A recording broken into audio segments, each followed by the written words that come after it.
The film begins with Silas, a marijuana enthusiast who also deals with and operates an indoor weed farm in his bedroom. Numerous fellow enthusiasts visit his house, and he discreetly serves them by handing packages through a small opening in the door. Shortly after, Silas warmly welcomes his close friend Ivory, who shares his passion for marijuana. Ivory excitedly informs Silas about his upcoming date with an attractive woman, and Silas jokingly suggests a specific type of weed strain for the occasion. The two friends then venture out into the neighborhood, where Silas attracts attention from girls. Before parting ways, Ivory assures Silas that he will support him no matter what happens, using humorous scenarios to convey his loyalty. Meanwhile, we are introduced to Jamal, who lives with his mother. She scolds him for neglecting his college exams and urges him to take his life seriously. Back at Ivory's place, his date arrives but is dissatisfied to discover he is a Rastafarian and mocks his appearance, including the tattoo on his forehead.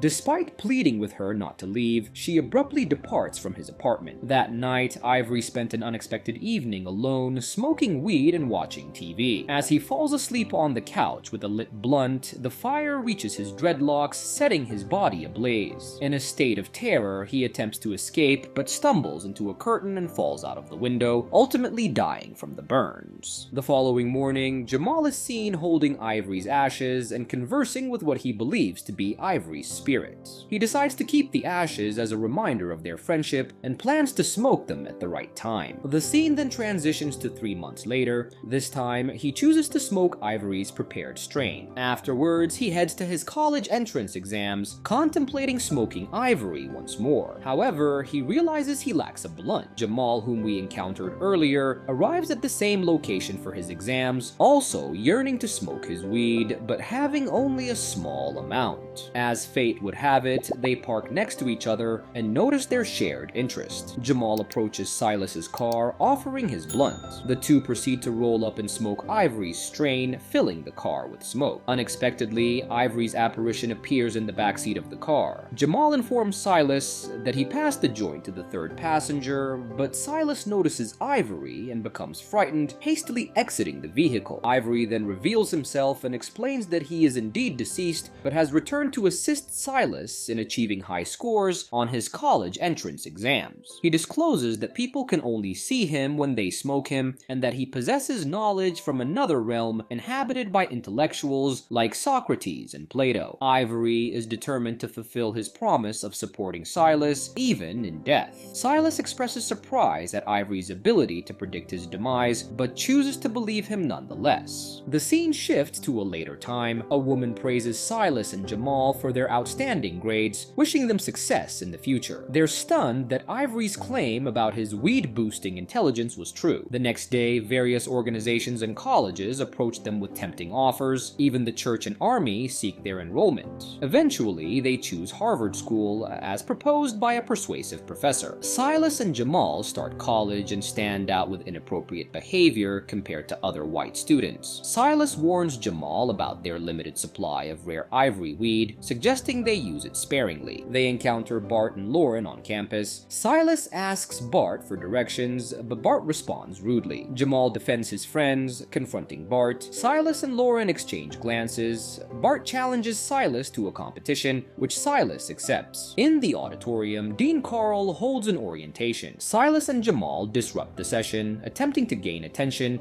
due to their skin color. They resort to bullying, making fun of the dean. Other students join in, ridiculing him. Silas and Jamal sit down but continue causing disturbances. A fellow student leaves feeling ashamed. Later, they smoke a joint while walking, catching the attention of Gerald, a volunteer supervisor. Gerald tries to reprimand them, but they ignore him. In their dorm, they meet Amir, a resident advisor who offers to help them meet girls. They discover Jeffrey and Tuan as their roommates. Jeffrey is strange, while Tuan tries to portray a tough background. Jamal's friend, I Need Money, is also there. The ghetto culture seems to have reached Harvard. Shortly thereafter, Amir informs Silas and Jamal about a meeting with the dean. They visit the dean's office, where he discusses the school's achievements. During During the speech, Jamal drops Cheetos on an expensive carpet, prompting the dean to quickly clean it. Despite the incident, the dean emphasizes the need for good grades. Silas and Jamal store various strains of weed in their dorm, including Ivory's, which they believe helps their studies. They smoke weed regularly but struggle with physical exercise, and Jamal takes shortcuts, mocking a classmate named Bart. Surprisingly, the coach supports Jamal's behavior, seeing him as a free thinker. In class, Silas flirts with Lauren, who is dating Bart. They leave the classroom without permission during a discussion on black people's freedom. Gerald witnesses Jamal and Silas releasing a bike, which gets hit by a bus and a truck. Hooded individuals take the remaining parts. Gerald feels powerless. In a science class, the teacher asks students to find a practical use for a neem plant. Silas, knowledgeable about plants, is bullied by Bart. The teacher dismisses the class. Silas claims Lauren will date him exclusively, causing Bart to become jealous. Jamal fantasizes about a seductive teacher, but is humiliated by classmates. Later, Jamal and Silas encounter Ivory, who offers to help them with an upcoming test. In the exam hall, Ivory guides them in choosing the correct answers. They completed the exam successfully with Ivory's help. Later, Jamal, Silas, and Amir smoke together in their dorm room. They avoided giving the joint to Amir due to his mouth infection. They leave the room and meet two girls in the dorms. Jamal and Silas promise to take care of them. Meanwhile, Tuan and Jeffrey are recording everything and plan to keep the footage. The next morning, I Need Money sold copies of the tape to different students. Meanwhile, Jamal and Silas just got straight A grades in their exams. Jamal is attracted to Jamie, the vice president's daughter. They connect and she takes him with her. Silas meets Lauren in the lab and they spend time together. Bart sees them and questions Lauren. Silas denies any wrongdoing and eventually leaves. Later that night, the two friends sneak into the school and steal the statue. The following morning, Dean Carl and Bart discuss who might be responsible for the act. Back in their room, Jeffrey feels disappointed upon learning that the duo was behind it. However, Tuan holds them in high regard and appreciates their actions. Over the next few hours, Tuan spends time with them, smoking cannabis and relaxing together. The day of the final event arrives and Bart is already present. The coach informs Bart that they will be competing as a team against Yale University rather than facing Jamal individually. With some hesitation, they set out onto the lake to compete against the opposing team. Meanwhile, one of Jamal's hallucinations appears, this time in the form of his mother, questioning his actions. This motivates him to move faster than usual,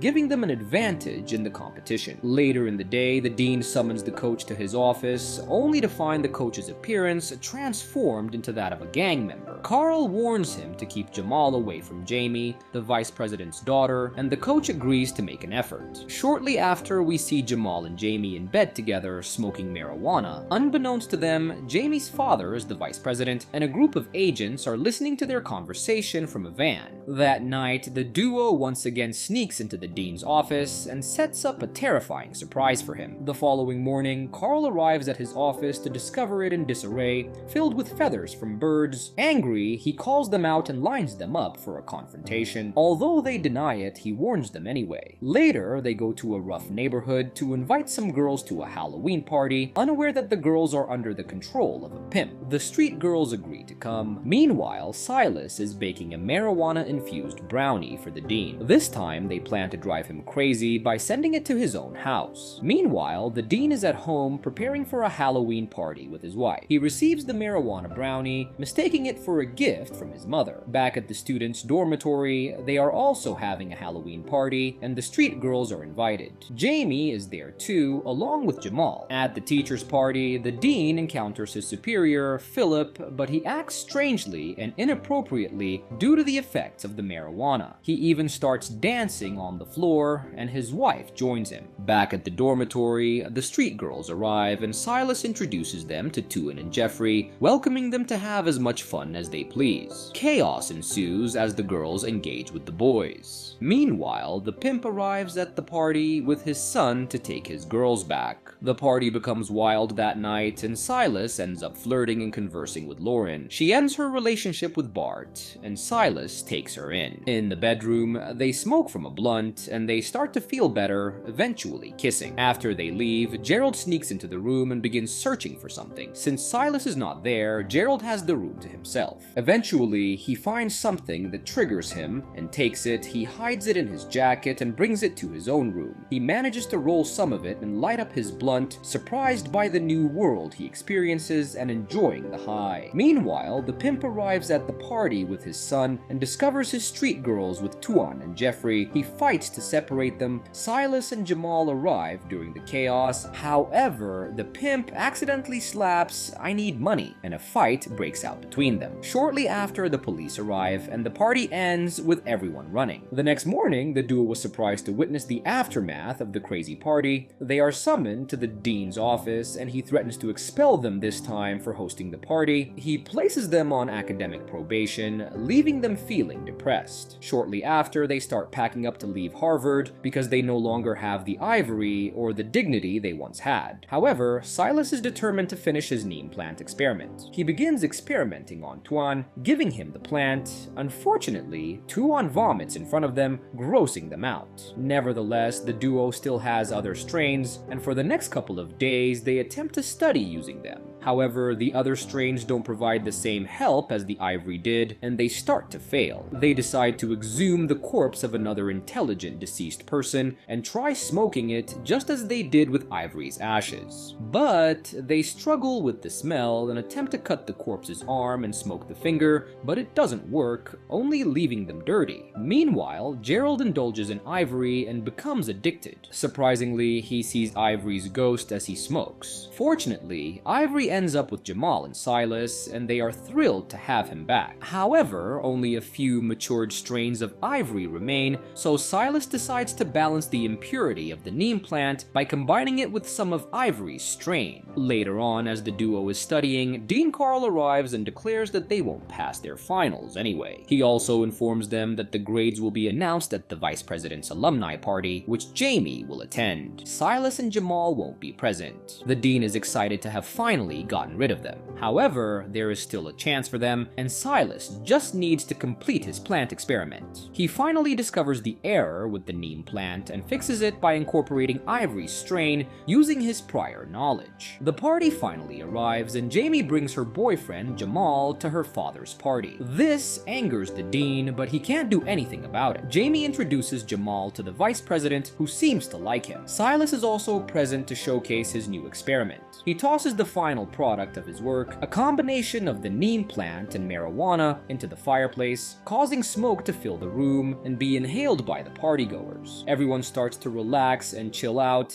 even the president. However, this may not be entirely good, as the effects of the mixture cause everyone to reveal their true selves and act strangely, laughing uncontrollably. Jamal even approaches Silas and confesses that he's been experiencing strange vision. It becomes evident that Silas's invention is powerful, and the best part is yet to come. They place a bong in the center of the room to smoke Ivory, and soon his ghost appears. This time, Ivory is accompanied by Benjamin Franklin, and everyone can see the ghosts. The movie concludes with cheers and laughter as everyone enjoys the high. Philip scolds and fires the dean for not being true to himself. He attempts to interrupt the party, but is teased and escorted out by the guards. The science teacher gives Silas an A on his grades, allowing him to remain at Harvard. Lauren is also by his side as his girlfriend, and his life reaches a new high. And with that, the movie ends. We hope you enjoyed our recap. Like the video and subscribe to our channel for more amazing recaps.